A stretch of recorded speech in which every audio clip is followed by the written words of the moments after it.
Bonjour Mickaël, Bonjour Norbert. merci beaucoup d'être avec nous, Mickaël Rançon qui fait partie de la structure Actiform et avec lequel aujourd'hui nous allons parler de sport entreprise, c'est-à-dire on fait du sport dans l'entreprise. Oui, et de plus en plus d'ailleurs, c'est quelque chose qui se développe Mhm. pour les salariés d'une part pour pouvoir améliorer leur santé ou maintenir leur santé, réduire les accidents de travail en priorité. Et puis au-delà du simple arrêt de travail et de prévenir la santé des salariés, ça permet aussi de redynamiser une équipe, de vraiment créer des liens entre l'équipe et de donner une image positive de l'entreprise.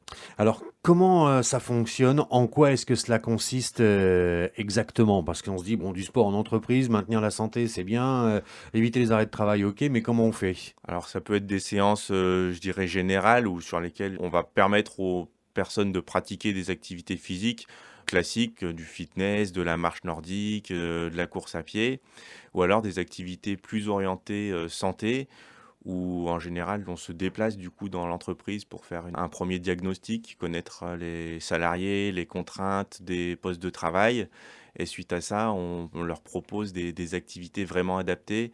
Par exemple, sur des échauffements avant la prise de poste dans les industries ou les entreprises du BTP, où il va y avoir du coup des ports de charges lourdes pour préparer le corps à l'effort physique qui va leur être demandé.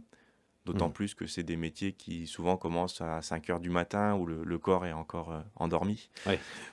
Donc ça, ce sont des séances que vous allez mettre en place directement dans l'entreprise? Oui, sur le lieu de travail, donc on se retrouve, au début de la prise de poste des salariés.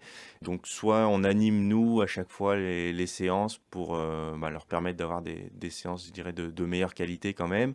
Ou on peut aussi leur, construire un échauffement type pour qu'ils puissent, pratiquer de manière autonome. Est-ce que vous y passez à ce moment-là, juste pour voir si les mouvements sont bien faits? Bien sûr, oui, oui, il y a un suivi pour, assurer cette qualité d'échauffement, que les mouvements soient bien faits, qu'on ne blesse pas les salariés, en voulant les En voulant les aider. en voulant les aider. Mmh.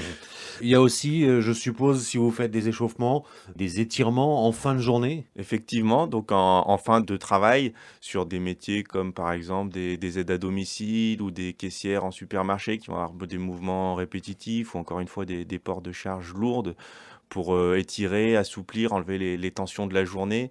C'est des choses qu'on propose également donc en fin de journée de travail. Ça peut être aussi pendant la pause de midi sur, certaines entreprises. Ouais, parce que les étirements, on n'est pas obligé d'attendre d'avoir fait du sport pour en faire, on peut en faire tous les jours, ça ne sera que bénéfique, hein, de toute manière.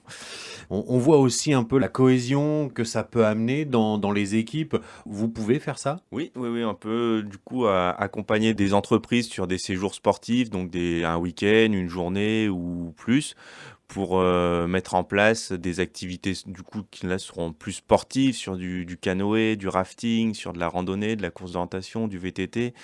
Pour, qu'il y ait un moment de partage, ensemble. Souvent, c'est des activités aussi où il y a des sensations fortes pour qu'il y ait vraiment un esprit d'équipe et une solidarité qui se crée. Michael, on aurait pu parler encore pendant très très longtemps de tout ce sport adapté que l'on a évoqué durant quelques semaines, mais il va falloir se pencher aussi sur d'autres activités que l'on va pouvoir pratiquer cet été. Donc je vous dis, pourquoi pas à la saison prochaine. À la saison prochaine, bonnes vacances. Merci beaucoup Michael, au revoir.